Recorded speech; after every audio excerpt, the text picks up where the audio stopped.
Lunch பாக்ஸ்ல என்ன கொடுத்து அனுப்புனேன்னு பார்க்க போறீங்க.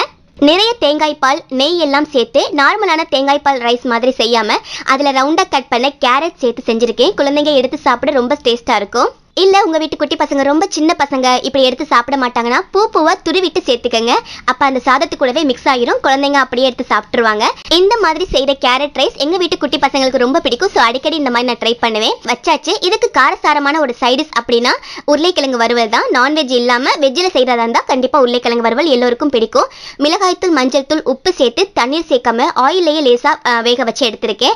அதை சேர்த்துடலாம். கூடவே முட்டை நார்மலா பாயில்டு எக் இருக்குல்ல, அதுதான் இப்படியே கட் பண்ணிட்டு மேல மட்டும் கொஞ்சமா மிளகுத்தூள் லேசா தூவி விடுறேன். இப்ப அடுத்ததா மாங்காய் பொடியா கட் பண்ணி மிளகாய் தூள் சேர்த்து கொஞ்சம் ஊறுகாய் மாதிரி தாளிப்போம்ல, அந்த மாதிரி இல்லாம கூடவே கொஞ்சம் வெல்லம் துருவி சேர்த்து செஞ்சிருக்கேன். இது இனிப்பு உரைப்பு புளிப்பு இப்படி எல்லாமே கலந்து ரொம்ப சூப்பரா இருக்கும்.